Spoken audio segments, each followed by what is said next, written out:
Assalamualaikum warahmatullahi wabarakatuh. Ila hadratin Nabi Mustafa Muhammad Rasulullah sallallahu alaihi wasallam wa ala alihi wa ashabihi. Sama ila jami' masyaallah ila sultan al-awliya.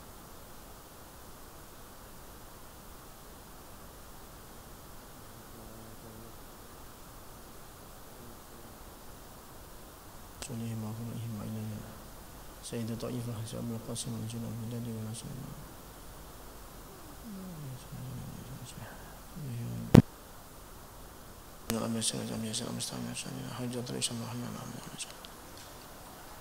Khususan ila musannif hadal kitab Asy-Syaikh As-Sayyid Abdullah bin Alwi Al-Haddad wa usulihim wa furu'ihim wa ila kutubi hadal zaman wa sairil awliya syai'ulillahi lana wa lahumul fatihah. A'udzu billahi minasy syaithanir rajim. Bismillahirrahmanirrahim. Alhamdulillahi rabbil alamin arrahmanir rahim maliki yaumiddin.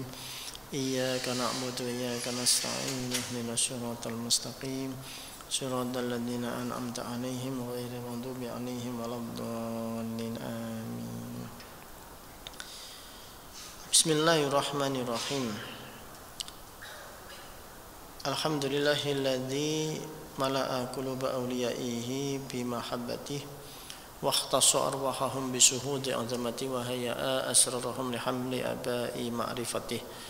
Allahumma salli ala sayyidina Muhammadin abdika wa nabiyyika wa rasulika an-nabiyil ummi wa ala alihi wa sahbihi wa sallim tasliman bi qadri 'azamati dzatika fi kulli waqtin wa hin. Subhanaka la ilma lana illa ma 'allamtana innaka antal alimul hakim.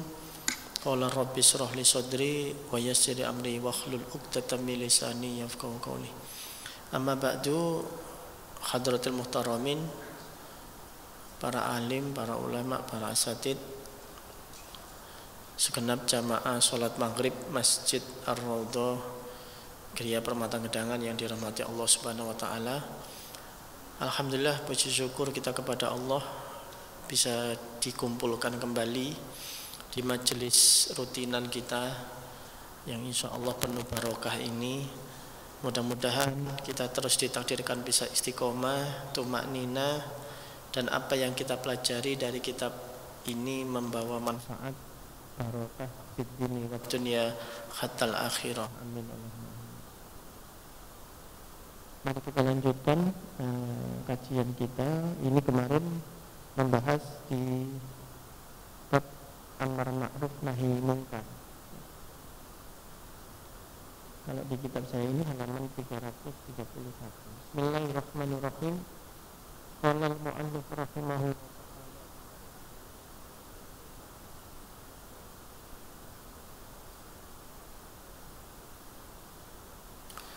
wa'lam annal wan anil munkar fardu kifayatin. Jadi ketahuilah bahwa hukumnya kita melakukan amar ma'ruf nahi munkar itu adalah fardu kifayah, sebuah kewajiban kolektif, maksudnya fardu kifayah. Idza qama bihil ba'du saqatal haraj anil baqi. Kalau ada sebagian kelompok yang sudah melakukan gugur kewajiban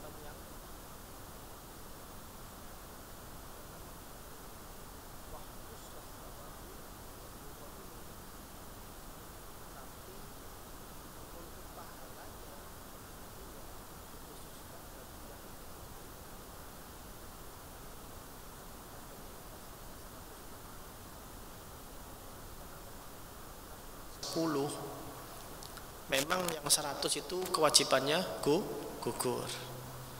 Tapi yang melakukan khusus mendapat pahala. Itu juga jadi pengertian fardu kifayah begitu. Ada orang meninggal yang memulai syarat jenazah ya cuma 10 orang itu ya dapat pahala. Tapi yang lain terbebas dari dosa untuk meninggalkan. waktu sawabu bil qaimin wa idlam yakum bihi ahadun ammal kharaj kafatal alami. Kalau seandainya tidak ada satu orang pun yang menegakkan atau melakukan dari fardu kifayah tersebut, maka dosanya ditanggung oleh seluruh orang yang mengetahui itu. Ya, ada orang meninggal tidak dirawat, ya, jenazahnya yang tahu tetangga-tetangganya, yang di RW lain nggak tahu kalau ada orang meninggal di situ.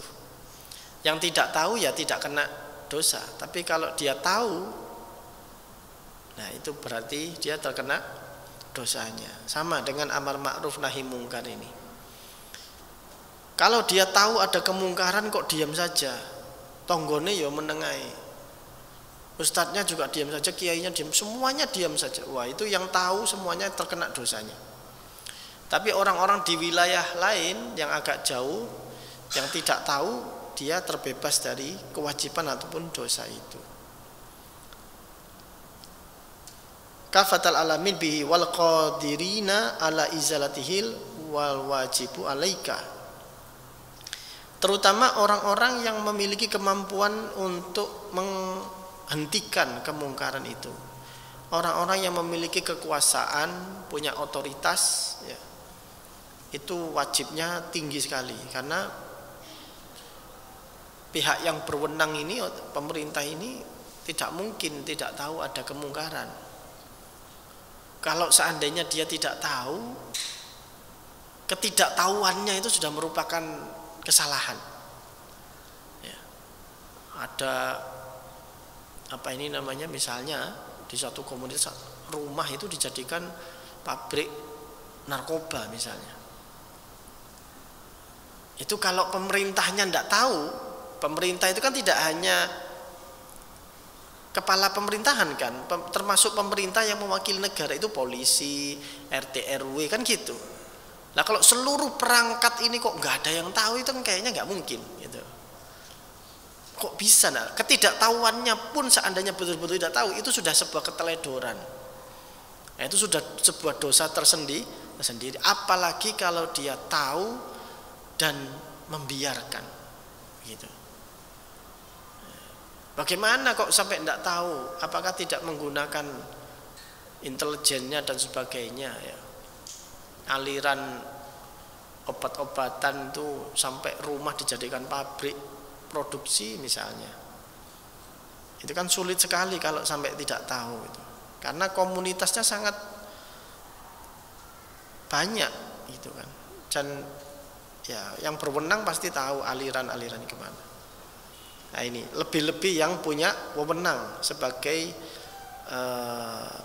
penguasa, yang mewakili negara, mewakili pemerintah. Wal wajibu alaika idza ra'aita man yatruku ma'rufan aw yaf'alu munkaran an tu'arrifahu bikauni dzalika ma'rufan.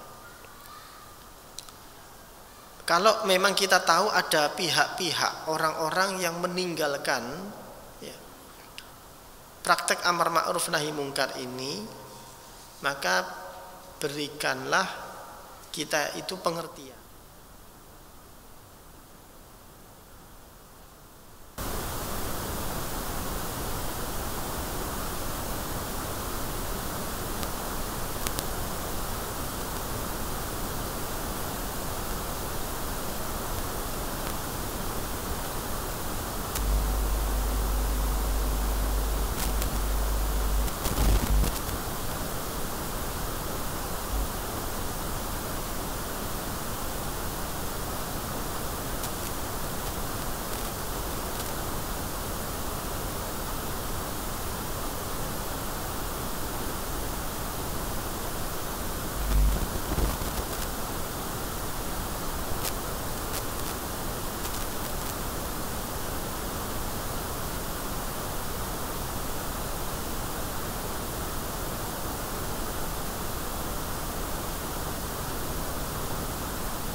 lalu watak ini kalau masih tidak mempan mulai dikasih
sembunyi-sembunyi, ditunjukkan setahap-setahap. Nggak semua orang berani menunjukkan bahwa berhala-berhala itu terus didudingi, tapi kan nggak berani. Nggak semua orang. Jadi ada tahap-tahapan di dalam kita berdakwah maupun beramar ma'ruf nahi mungkar itu. Sehingga di sini juga dijelaskan oleh Imam Al-Haddad. Jadi bil hikmah wal mau'izatil hasanah wal mujadalah billati hiya ahsan. Berdebat dengan cara yang baik. Ini yang belum menjadi tradisi di lingkungan kita, ya, di negeri kita ini, berdebat dengan cara yang baik, yang santun. Karena di dalam kita menyebarkan agama ini, dalam kita menegakkan amar ma'ruf nahi mungkar itu, pasti ya, di tengah jalan nanti akan ada perdebatan. Pihak-pihak yang enggak setuju, enggak kerso dengan kebaikan itu banyak, Pak. Jangan dikira kalau kita itu mau mendirikan masjid misalnya, itu tidak ada penentangan dari warga, itu jangan. Hampir di seluruh wilayah, kalau Anda ikut pembangunan masjid itu dari nol, pasti ada yang menentang. Oh, ono ae. Lo yang menentang juga orang agama Islam sendiri. Mau mendirikan TPQ itu dulu, ya, mungkin dulu yang ikut pendirian sejarah pendirian TPQ depan itu pasti tahu itu. Pendirian TPQ untuk anak-anak kita di lingkungan kita, ada orang yang tidak setuju, malah sampai panitianya mau diperkarakan. Kadang-kadang perdebatan itu terjadi. Nah, agama ini berpesan, kalaupun ternyata terjadi perdebatan, berdebatlah dengan cara yang baik. Bahkan Nabi Musa sendiri, ya kan, ketika berdebat dengan Fir'aun itu disuruh dengan cara yang halus, yang baik. Itu lawan Fir'aun loh, yang jelas-jelas kafir, jelas-jelas mengaku Tuhan, ya kan. Nabi Musa itu disuruh pakai bahasa yang halus. Nabi Musa. Apalagi kita mendakwai sesama muslim, ya, sesama orang imannya. Memang harus sabar, Pak, tidak bisa. Oh, dakwah itu menegakkan amar ma'ruf kok dengan cara yang mungkar. Nanti gue pentung, kabeh mau dipecah, apa, diusir dan sebagainya. Itu bukan dakwah. Dakwah itu ngajak kan. Ngajak itu ya dengan cara yang baik. Mosok ono wong ngajak itu terus dengan ancaman-ancaman, itu tidak bisa. Dakwah itu harus pelan-pelan. Para pendakwah di Nusantara ini misalnya Wali Songo dan sebagainya kan terkenal. Itu tidak serta-merta Sunan Ampel di sini datang terus seketika setahun terus sak Jawa dadi Islam kabeh, enggak seperti itu. Penuh dengan tahapan-tahapan. Ada lika-likunya, ada perlawanannya. Mentok-mentok ya seperti Kanjeng Nabi, kalau memang diperangi baru angkat senjata. Tidak boleh terus datang-datang terus moro-moro kabeh terus dikafirno, dan enggak seperti itu. Kita tahu kan dakwahnya Wali Songo ini salah satu dakwah terhebat umat Islam di dunia itu ya di bumi kita ini. Buktinya apa? Candi Borobudur, Candi Prambanan itu masih berdiri kokoh. Itu luar biasa itu, Pak.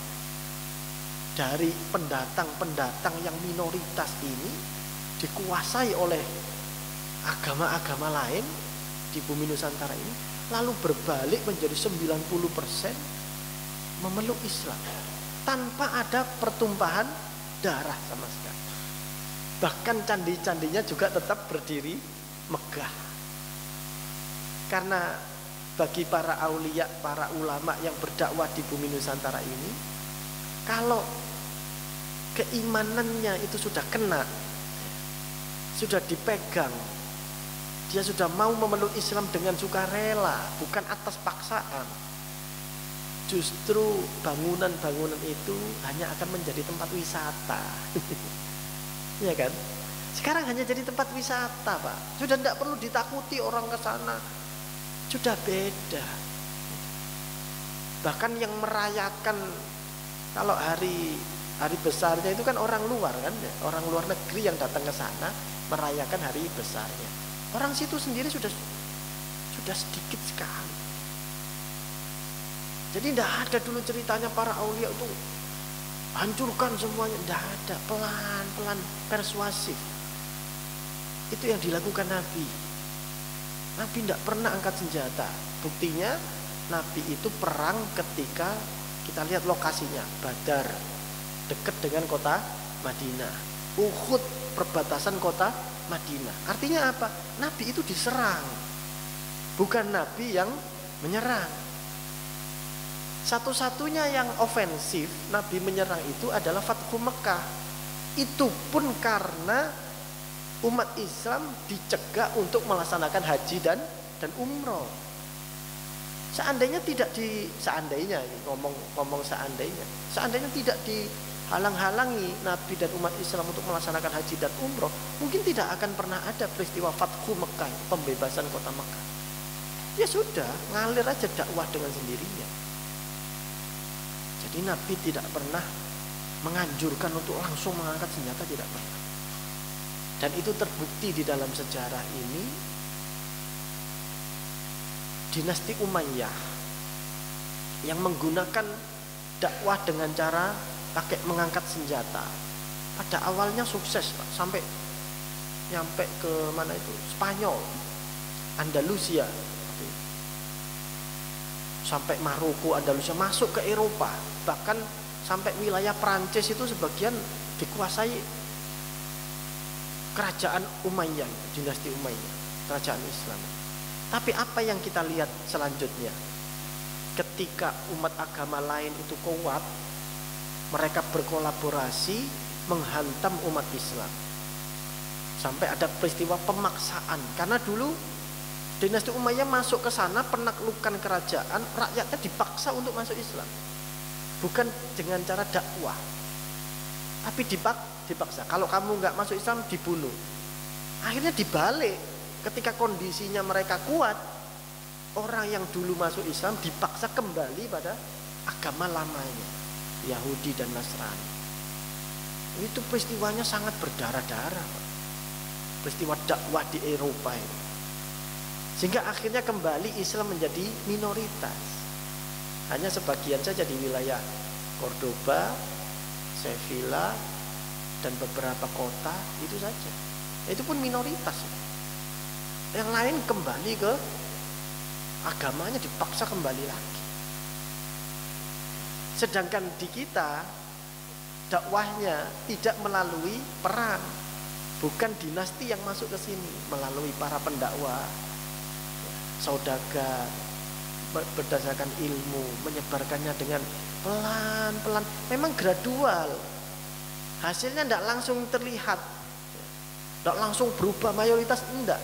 Tapi sekian generasi, karena Raden Rahmatullah itu bapak, Syekh Makdum Ibrahim Sunan Bonang itu anak, Raden Qasim Sunan Derajat itu anak, lalu dilanjutkan cucu-cucunya terus. Dakwah tidak bisa langsung seketika biar berubah semuanya satu generasi tuntas. Ya ajaib, Pak, kalau begitu. Dan itu Rasulullah pun butuh waktu berapa? 22 tahun. Itu yang Nabi yang generasi terbaik sahabat itu butuh 22 tahun untuk bisa menyebar di Mekah dan Madinah. Selanjutnya keluar dari Arab Saudi siapa? Ya dilanjutkan para sahabat, tabi'in, dan terusnya. Maka di Cirebon misalnya sampai sekarang itu masih ada orang-orang yang berziarah ke Sunan Gunung Jati itu pakai baju hitam-hitam ya. Kalau jenengan ke sana, pakai baju hitam-hitam terus bawa dupa, bawa jadi kayak tapi mereka mengaku bahwa mereka juga murid atau santri daripada Syekh Syarif Hidayatullah Sunan Gunung Jati. Itu harus bijak kita menyikapinya. Itu adalah dulunya kan santri ini ada yang sudah lulus, ada yang tidak lulus, ada yang baru gabung, kan gitu. Nah itu santri yang tidak tuntas gitu. Karena tidak tuntas, Sunan Gunung Jati sudah umurnya sudah habis. Ini belum selesai, dilanjutkan oleh kelompok mereka yang meneruskan itu. Kita juga muridnya Sunan Gunung Jati, tapi kayak begini dulu nggak apa-apa. Ya memang. Awalnya nggak apa-apa, karena para wali ini terkenal dulu kalau dakwah itu tidak langsung mengatakan haram, itu enggak. Jadi dirubah pelan-pelan gitu cara dakwahnya, pakai tumpeng gitu. Kalau dulu kemana tumpeng itu? Tumpeng itu dilarung di laut atau dilarung di sungai atau ditaruh di tengah-tengah sawah, ya, dipersembahkan kepada penunggu-penunggunya jin, mak lampir, Nyiroro Kidul wa ala alihi wasobihi ajmain gitu kan. Sahabat-sahabatnya, keluarganya mak lampir itu kan dikasih semua gitu loh. Nah, itu prosesnya adalah dirubah pelan-pelan. Dilihat substansinya. Oh, kalau tumpeng isinya nasi kuning, ayam goreng, kan bagus ya, kan enak. Nah, itu dirubah, enggak apa-apa pakai tumpeng, tapi ditaruh di langgar, di musola. Undang tetangga-tetangganya, kita berdoa bersama. Tujuannya bukan kepada lelembut, pada mak lampir, bukan itu, tapi kepada tauhid, minta kepada Allah Subhanahu wa ta'ala. Kan prakteknya makan kan enggak apa-apa di dalam Islam. Ada walimah, ada dan sebagainya kan. Makanannya tidak masalah, tumpengnya tidak masalah. Yang masalah kan ini ditujukan kepada siapa.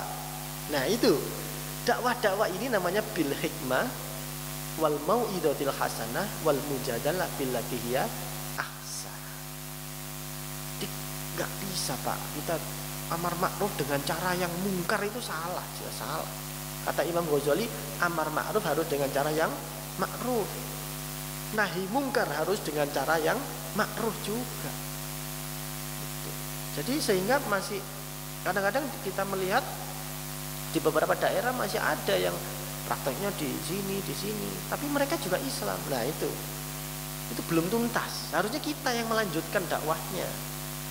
Ya enggak bisa terus semuanya harus dihandle oleh 9 orang, 9 wali ini ya, bergenerasi-generasi ya sulit. Sehingga ini namanya dakwah, menyebarkan kebaikan itu berkelanjutan. Mungkin kita sekarang, generasi sekarang sanggup nitili berapa kakak, ya kan? Itu sudah alhamdulillah, sudah bisa ngajak tetangganya berapa. Nanti dilanjutkan generasi selanjutnya anaknya. Itu semua adalah dalam rangka amar ma'ruf nahi mungkar di dalam dakwah. Dan sebaik-baik umat itu adalah mereka-mereka yang mau menegakkan amar ma'ruf nahi mungkar. Tapi amar ma'ruf nahi mungkar yaitu tadi, caranya juga harus hati-hati. Tidak bisa terus angger kafir, gampang Pak. Kalau angger nyelokno kafir itu gampang. Paling gampang itu kate aja pokoknya kabeh kafir, dikit kafir dolala, syirik gampang. Kalau cuman hukumi gitu tuh gampang.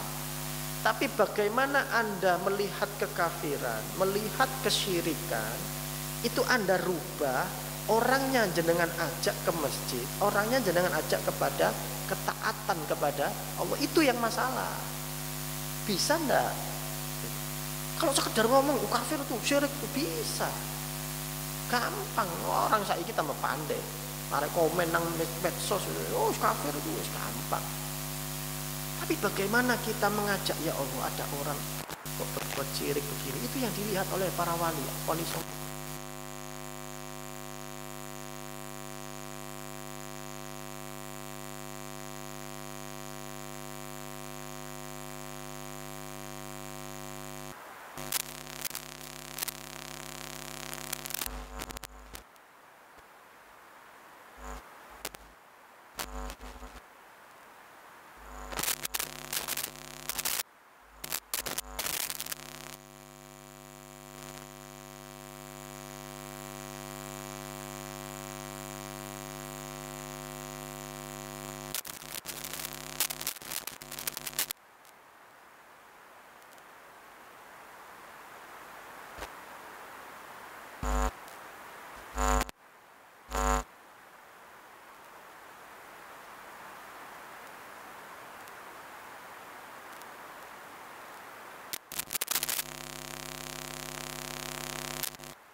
Sunan Kudus itu sampai harus menghormati kebiasaan masyarakat Kudus yang memang waktu itu mayoritas Hindu, kan begitu. Supaya tidak menyakiti hati mereka, supaya kita dapat simpatiknya, maka Sunan Kudus mengeluarkan fatwa kalau nyembelih pakai kerbau saja. Di daerah Kudus sampai sekarang masih banyak sate kerbau. Bahkan kalau kalau Idul Adha kemarin juga masih banyak yang pakai kerbau. Itu karena dulu dari Sunan Kudus itu dakwahnya begitu. Kalau jenengan pakai sapi, sedangkan bagi masyarakat Hindu, mayoritas orang Kudus, daerah Patis itu sapi itu hewan suci kan bagi masyarakat Hindu. Ya. Itu hewan suci. Kenapa kok suci? Menurut kepercayaan mereka, itu Tuhannya mereka itu waktu menciptakan alam semesta itu mengendarai sapi, Pak. Jadi sapi itu adalah kendaraannya Tuhan mereka, gitu. Itu. Nah, itu sehingga sapi itu di mana-mana, di India, di Bali, di Kudus waktu zaman Sunan Kudus itu Syekh Ja'far Shadiq itu disucikan memang. Kalau di India ada sapi di tengah jalan, mobilnya berhenti, Pak. Nggak berani, ini kok macet ada apa? Ternyata ada sapi di tengah. Nanti kalau sapinya jalan baru dia jalan. Karena kan memang seperti itu. Nah, ini sebuah kearifan, kebijaksanaan dari orang yang dakwah itu pelan-pelan. Sehingga sama Sunan Kudus iki nek awak dhewe dakwah nggawa Islam terus sapi ini dibeleh ya mbek wong-wong iki. Bukannya simpatik tambah diperangi ya Dewi. Akhirnya apa? Pada saat Idul Adha sudah pakai kerbau saja. Dan memang boleh di mazhab Syafi'i kan. Pakai kerbau boleh. Ini sebuah kearifan seorang pendakwah. Bil hikmah wal mau'idatil hasanah wal mujadalah billati hiya ahsan. Keren enggak dakwahnya? Keren banget. Enggak ada dakwah seperti Wali Songo di dunia ini, hampir tidak ada. Itu dakwah yang genuine, ya, visinya Rasulullah yang lembut itu dibawa ke sini. Makanya kalau jenengan sekarang tahu ada pendakwah anggar ngukumi haram kafir, ya itu bukan pendakwah, itu penghakim. Bagian ngukumi. Nah, ngukumi gampang, Pak. Ngukumi itu gampang, wis kafir. Haram gampang. Bagaimana orang yang melakukan hal-hal yang haram, yang maksiat itu dintas. Dia dikeluarkan dari kemaksiatannya pelan-pelan digiring supaya mau ke masjid. Supaya orang-orang yang biasanya main remi, main minum-minuman itu mau ke masjid gimana? Nah, sehingga dakwah butuh proses. Mungkin pada awal-awal mereka ke masjid sik mambu-mambu arak, ya kan? Ya enggak apa-apa sama kiai-kiai yang pendakwah, ya enggak apa-apa timbangannya enggak sebuah masjid. Nah, cek pelan-pelan kan enek katut. Nanti telan, dia merasakan sholat itu nikmat ya. Wudu itu bersih, terus diberi pengertian, dikirim. Nah, itulah ya.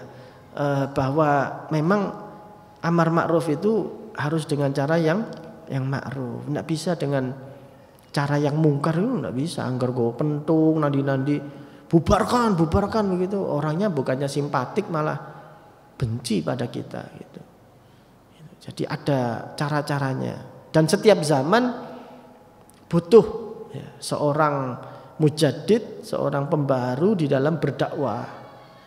Itu Wali Songo dulu yang dibutuhkan adalah menghindari bencana-bencana, pagebluk dan sebagainya. Kalau pada zaman Nabi Yusuf misalnya, Nabi Yusuf itu dakwanya bukan ngaji seperti ini, Pak. Iya kan? Masyhur kan di Quran itu. Nabi Yusuf itu enggak ngajak seperti Nabi Isa, enggak. Nabi Yusuf itu menjalankan peran sebagai pemerintah. Mengendalikan ketahanan pangan itu kan itu masyhur ya. Beliau mimpi bakal ada paceklik selama 7 tahun apa 70 tahun dan sebagainya itu, sehingga harus dipersiapkan gitu. Mimpinya itu ditafsirkan kepada Raja Mesir. Raja Mesir, berarti apa ini? Itu nanti akan ada 7 paceklik yang saling berini. Anda harus siapkan semuanya. Jadi tugas-tugas kenabian, dakwahnya Nabi Yusuf itu ternyata dengan cara menstabilkan ketahanan pangan. Itu yang dibutuhkan pada saat itu sehingga sukses. Akhirnya Nabi Yusuf diangkat menjadi kepala pemerintahan juga di situ sehingga bisa berdakwah, bisa melanjutkan kebaikan. Mungkin kalau zaman sekarang apa kita? Ya, amar ma'ruf nahi mungkarnya. Mungkin melalui digitalisasi, melalui medsos bisa jadi. Ya, kan macam-macam sekarang sesuai kebutuhan. Nah, kearifan kita untuk bisa melihat bagaimana dakwah ini tetap berjalan, amar ma'ruf tetap berjalan, tapi tanpa menimbulkan pertumpahan darah, tanpa menimbulkan clash sosial, itu juga harus diutamakan. Bismillahirrahmanirrahim. Fa illam yanzajir fa alayka bi qasrihi wa qahrihi bidarbi wa kasri alatil lahwil muharramat. Kalau memang step-step tadi mulai dengan ajak-ajak tidak dihiraukan, kemudian masih juga terus kemungkaran itu dilakukan, kemudian dengan dakwah ditakut-takuti ancamannya, hukuman di akhirat bagaimana, hukuman di dunia bagaimana. Kalau ternyata masih keras juga ya, mereka bahkan mungkin melawan, nah itu baru menggunakan alat. Misalnya nanti kita menggunakan kekuasaan contohnya, ya sudah, didakwahi puluhan tahun, lokalisasi itu tidak bubar-bubar misalnya gitu ya. Yang menggunakan alat, menggunakan media apa? Pemerintahan, ditutup saja lokalisasinya, ditandatangani oleh wali kota dan gubernur, bisa. Atau ditutup pabriknya, pabrik narkobanya, pabrik khomernya, tapi belum ada ya. Penutupan pabrik khomer di sini belum ada. Kalau penutupan pabrik khomer yang ilegal itu ada. Itu sering masuk berita itu. Pabrik khomer, pabrik bir ilegal. Oh, yang ilegal. Berarti yang legal tetap ada. Waradil amwal mahsuba. Nah, ini termasuk dengan cara harta, adu harta dan sebagainya, yang misalnya ada harta orang mukmin yang digosap, yang dicuri oleh mereka, nah itu ya harus dituntut dengan pengadilan, dengan bantuan pemerintah misalnya. Ila arbabiha dengan tahapan-tahapannya. Orang-orang yang memiliki harta maupun memiliki jabatan-jabatan tadi. Intinya orang yang mampu lah. Kan nggak semua orang mampu ya. Kita kan nggak boleh. Kita sebagai masyarakat nutup pabrik khomer sendiri kan ya nggak bisa, Pak. Wong itu ada izinnya. Kita nutup mungkin kalau pabrik-pabrik kecil, rumahan, bandar narkoba mungkin bisa. Kita warga RW, RT cukup mungkin. Tapi kalau sekelas pabrik yang sudah resmi berdiri kan ya nggak bisa. Nah itu kan ada tingkat-tingkatannya. Sehingga kita hanya bisa mungkin memberikan masukan, memberikan informasi bahwa di sini ada seperti ini, yang berwenang yang harusnya. La yastakillu biha, yang kita tidak punya ya, tidak bisa mempunyai biha kelawan rutbah, harta maupun kewenangan-kewenangan itu enggak semua orang punya. Ilaman badala nafsahu lillah. Kecuali memang orang yang punya harta pun juga tidak seluruhnya bisa menggunakan hartanya untuk amar ma'ruf nahi mungkar. Orang yang punya jabatan juga tidak seluruhnya menggunakan jabatannya untuk berani melawan kemungkaran, kan gitu. Apalagi yang nggak punya jabatan, nggak semuanya orang berani. Illa man badala nafsahu lillah, kecuali orang yang sudah memasrahkan dirinya sepenuhnya kepada Allah. Memang saya menjabat ini lillahi ta'ala, betul. Jabatan saya ini untuk menegakkan amar ma'ruf nahi mungkar. Jabatan saya ini untuk menegakkan kalimatullah. Wah itu. Au kana ma'zunan, atau ada orang yang bisa menerapkan itu adalah yang punya izin lahu kepada orang itu min jihatis sultan, misalnya dari para raja, presiden, gubernur dan seterusnya. Wa ammarud batanil ulatani, dan adapun tingkatan dua yang sebelumnya itu diharapkan at-ta'rif, untuk memberikan pengetahuan, wal wa'da, dan nasihat ya, kepada, yaitu informasi, memberikan nasihat, informasi kepada yang berwenang. Di sini ada orang nandur kok mirip ganja, coba jenengan cek Pak RW, Pak RT misalnya gitu. Ada di tamannya kok mirip tanduran ganja ini. Tapi enggak tahu ya, kalau ganja itu katanya mau dijadikan legal ya di beberapa negara itu karena untuk obat. Masyarakat Aceh dulu dibuat jangan loh Pak. Dibuat apa itu namanya? Sayur. Jadi bukan buat mabuk-mabukan, tapi buat sayur orang Aceh dulu itu. Ya. Itu kan. Sehingga kalau nanti legal ya ulama harus kumpul lagi ini. Jadi dia haram kalau kondisi yang bagaimana, olahan bagaimana, halal kalau diolah yang bagaimana. Itu harus ada basul masailnya lagi nanti.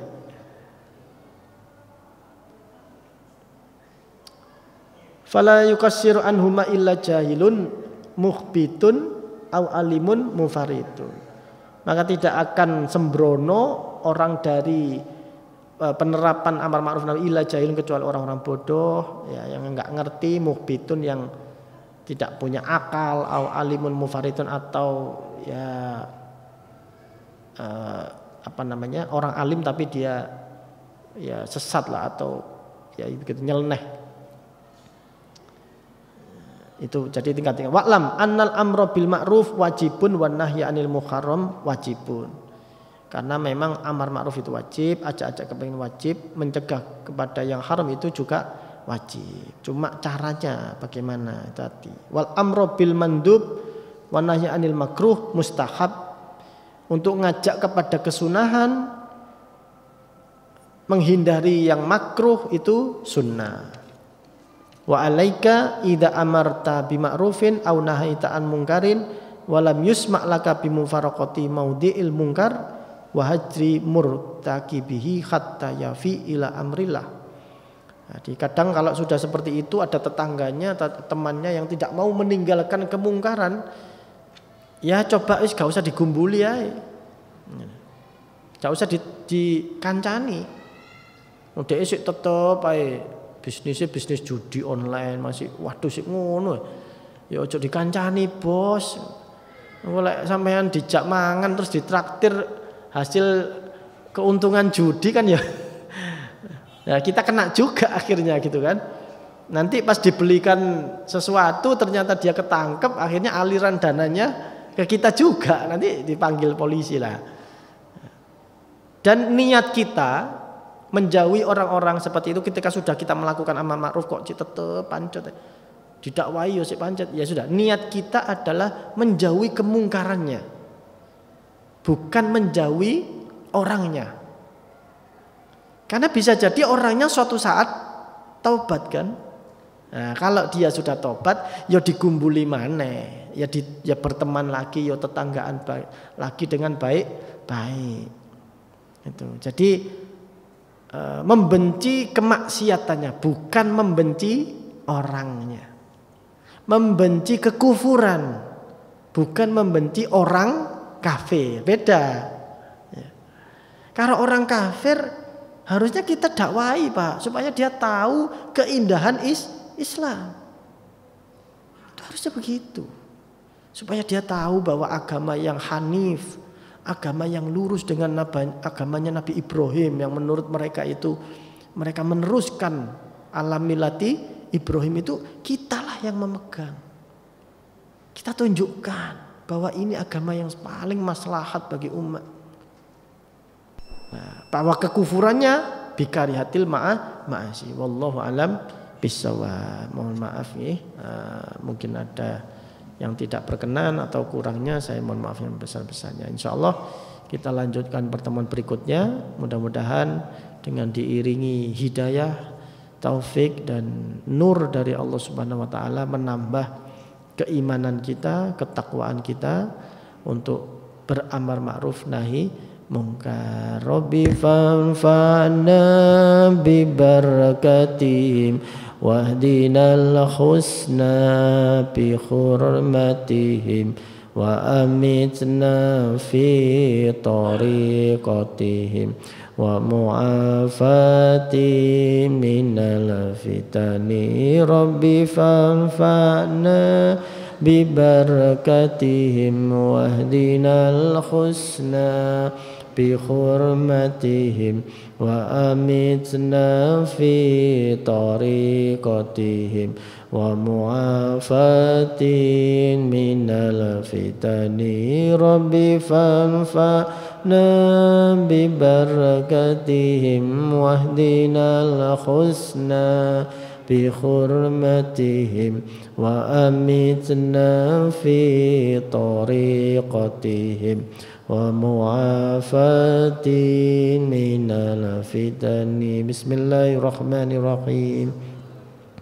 Allahumma inni astaudi'uka ma 'allamtanihi fardudhu ilayya inda hajati ilaihi wa la tunsinihi ya rabbal alamin. Allahumma inni astaudi'uka ma 'allamtanihi fardudhu ilayya inda hajati ilaihi wa la tunsinihi ya rabbal alamin. Allahumma inni astaudi'uka ma 'allamtanihi fardudhu ilayya inda hajati ilaihi wa la tunsinihi ya rabbal alamin. Subhanakallahumma bihamdika asyhadu an la ilaha illa anta astaghfiruka wa atubu ilaik. Assalamualaikum warahmatullahi wabarakatuh.